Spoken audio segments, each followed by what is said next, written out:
Good afternoon, everyone. My name is Christine Swamanen, and I am the Board Chair of 4-H Alberta.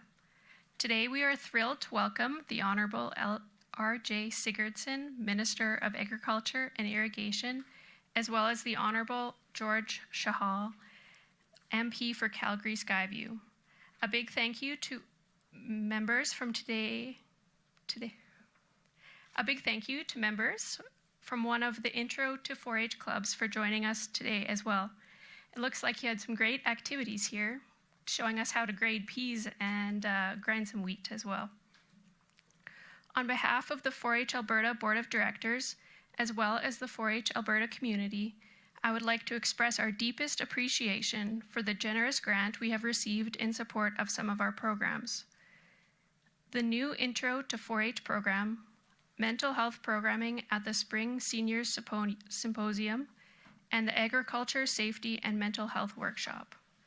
The funding was made available from the Resiliency and Public Trust Program through the Sustainable Canadian Agricultural Partnerships, SCAP.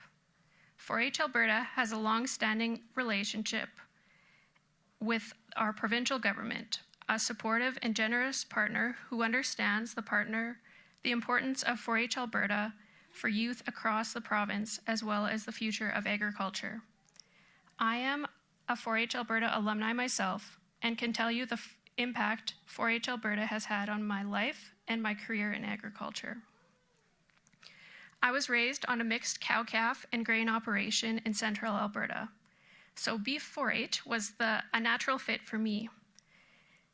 I call projects the fish hook to the 4-H program, and it definitely got me hooked on 4-H.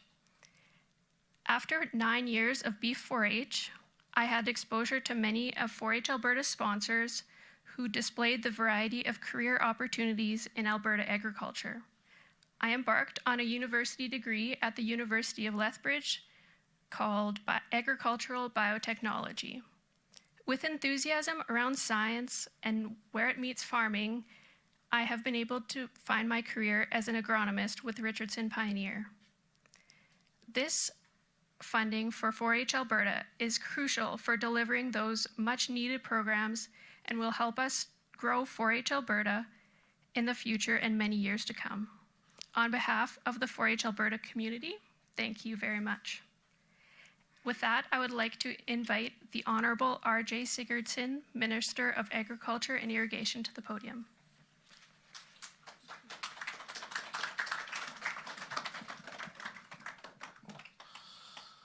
Well, thank you, Christine. Of course, it's my pleasure to be here with MP Chahal, Christine Swamanen, and Kirk Kinnear for this exciting announcement. As well, I'd like to congratulate all the 4-H kids that have joined us here today as well.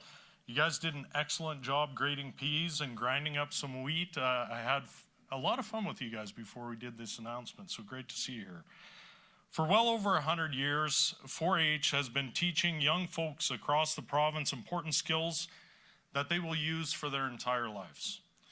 Thousands of Albertan kids have learned so much during their time in 4-H, not just skills that give them a leg up in agriculture, but skills that will serve them well in any career, like leadership development and public speaking, which is why I'm proud to announce that we've partnered with the federal government to invest more than $731,000 over 5 years in 4-H Alberta programs.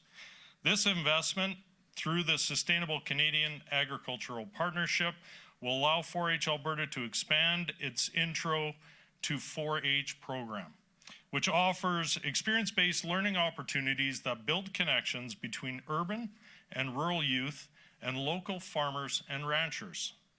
It will also fund the Agricultural Safety and Mental Health Workshop and the Spring Senior Symposium, both of which will allow youth to learn more about the importance of mental health and farm safety. These hands-on experiences are the best way for young folks to really learn about the work that goes into ag and the role it plays here at home and worldwide. In 2020, the Alberta government committed to an operating grant of $1 million per year for 10 years for 4-H Alberta. And today's investment of the additional $731,000 in partnership with the federal government will ensure the organization continues to make a difference in the lives of our province's young people. A special thank you once again to the youth here today. I look forward to finding out more and more about your projects, and I look forward to seeing more young folks like you join 4-H and further bridge the gap between urban and rural youth. Thank you, and I will now turn it over to MP Chahal.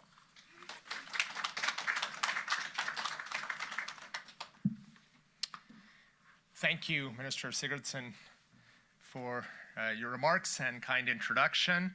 Hello to all 4-Hers, past and present.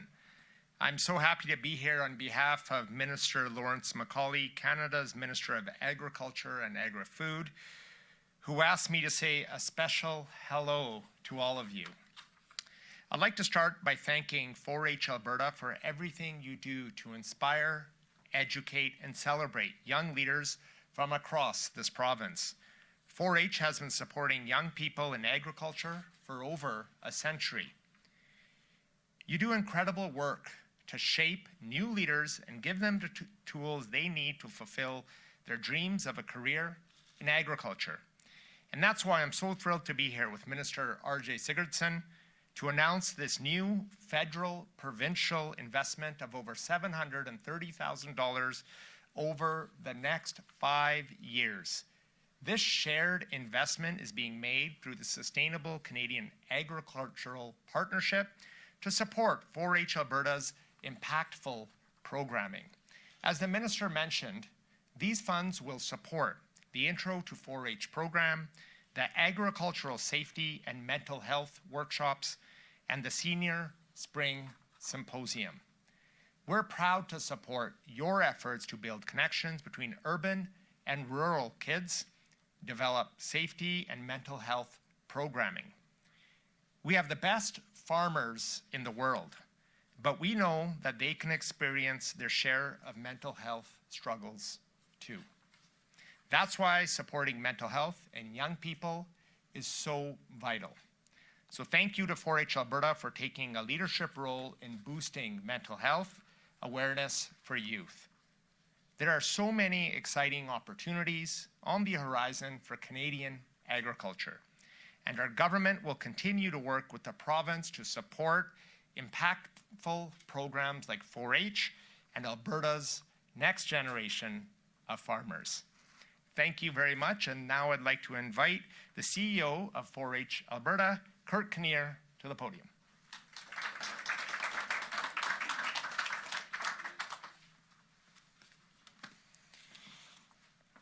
Welcome again, and thank you very much for joining us, especially 4-H members all wearing green, which is excellent. My name is Kurt Kinnear. I'm the CEO of 4-H Alberta. As previously mentioned, 4-H has been around for over 100 years, and we work with our youth to create resilient youth by focusing on the values of community service, public speaking, youth leadership development, and most importantly, learning to do by doing, which we saw today when you were working with your seeds today. As Christine mentioned, 4-H Alberta has a long and proud and strong partnership with the Alberta government through a great deal of support, and we appreciate the ongoing support we've received from the Alberta government at all levels. This grant, in short, the SCAP grant, was made possible by the joint and generous efforts of our government at the Canadian level and the Alberta level. And I would like to express our deepest gratitude and thanks to both government levels for their generous support in investing in our youth and the future of Alberta and beyond. Your support of and passion for developing youth in Alberta, rural and urban alike, is crucial in obtaining this grant. 4-H Alberta youth are in the fortunate position that their importance in creating a prosperous future in Alberta and beyond is being recognized by all levels of government. Our vision is to grow 4-H Alberta membership and programs, and in the process, introduce and support the agricultural sector with our potential next generation of farmers. In the intro program, we will reach youth that have historically not experienced the 4-H program. It combines all of what a typical 4-H program experiences in the intro club, and it combines everything together to make it easier, more accessible for families that previously haven't experienced this program. We aim to attract new Canadians, at-risk youth, and underserved youth. Last year, we introduced this pilot intro to 4-H program, and and we had over 75 members join the program in our first try. Following the first year, 2 traditional clubs have stemmed out of the first year's intro program and formed as a result of this initiative. 4-H Alberta also develops and delivers programs with a strong focus on mental health. We understand that stresses on today's youth and how they can impact their lives, and we provide tools, experiences, and a very strong community to create resilient youth. Through programs such as the Spring Senior Symposium and the Agriculture Safety and Mental Health Workshop, we want to break down barriers and set up youth for success. Thank you again for the generous investment from the Alberta government and the Government of Canada, and by that we will be able to elevate our youth and community and the community of 4-H to brand new heights. Thank you very much. Thank you. We will now open the floor for questions. If there's any media in the room, you're welcome to go up to the mic and ask your question. You'll have 1 question and 1 follow-up. And if there's no media in the room, then operator, can you please put through the first caller? Your first question is from Jonathan Brownlee from the Western Standard. Please go ahead. Hello, Minister Sigurdson. Thank you for taking my question. So you said the Alberta government and the Canadian government will be spending more than $731,000 over 5 years on these 3 4-H Alberta programs. What was the process like working with the Canadian government to agree to this amount of funding? Well, of course, we had sat down under the SCAP, or Sustainable Canadian Agricultural Partnership, and negotiated $508 million, in which we're going to continue to work together in conjunction between our 2 governments to support agriculture in the province. So, of course, when it comes to initiatives like this, we put the application through. It fits within the SCAP criteria, and it was approved. So it's quite a smooth program to get funding like this into the right hands, to be able to continue to work on youth development, safety, and so many other amazing programs that continue to set our youth up for a bright future in agriculture. Do you have a follow-up, Jonathan? Okay. Yes, I do.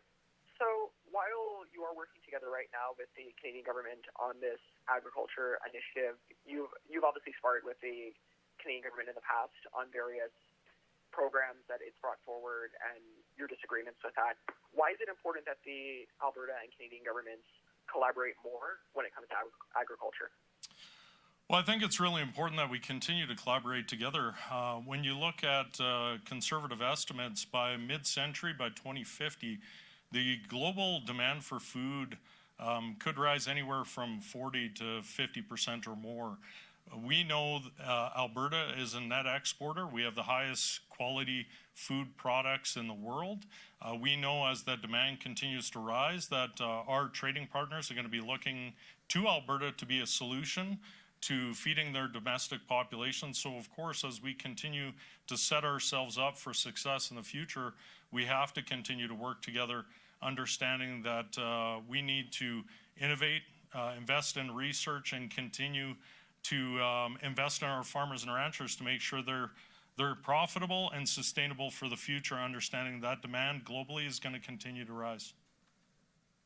Operator, you can put through the next caller.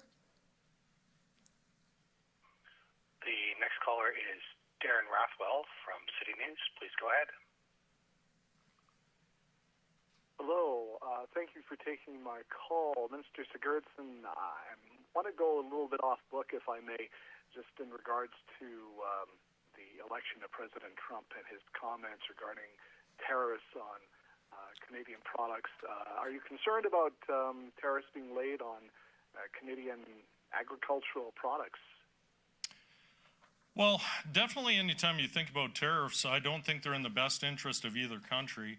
Alberta's supply chain is very integrated with the U.S. What I would know to be true is this new administration wants to achieve goals of food security and food affordability. So tariffs do not fit in that bucket. As far as I'm concerned, I think Alberta has an amazing value proposition to put forward to this new administration in the U.S. We have the highest grade products in the world. And with that, continuing to have that free flow of trade, north-south, will continue to make food more affordable for American citizens and as well Canadian citizens. And it's in the best interest that we continue to make sure that we do have that free flow of agricultural products back and forth across our borders, especially considering that U.S. is our largest trading partner right now when it comes to agricultural products. Did you want to comment as well, MP Chal? Yeah, between our two nations, the United States is a great neighbor to Canada, and we have a strong trading relationship, and we will work through the new administration to making sure that both our nations can benefit with our trade agreements and continue to trade and expand trade between both of our countries, because it's very important for Canada, but also the United States with the natural resources we have, that we want to make sure that as North Americans and with CUSMA, that we're able to enhance and grow the trade between our countries and support each other. Do you have a follow-up? Mr. Sigurdson, just that, have you opened dialogue with the incoming administration regarding agricultural products? Well, definitely we're in early days right now. Of course, I just came back from the Tri-National Accord in Arlington, Virginia, just 10 days before the election. Of course, I met with a lot of state departments of agriculture there to open up the conversation, understanding how important it is for us to maintain CUSMA as it is and continue to work on ways for us to continue to have free trade between our two countries, knowing the benefit to consumers when it comes to food affordability. It's very early stages of this new administration, but of course, we have a liaison for the province of Alberta in Washington, and we're looking forward to starting that conversation with this new administration and putting forward to them the value proposition of what Alberta has to offer as far as natural resources, how we can help them to secure energy security as well as food security in the future. Thank you, everyone. That concludes our press conference today.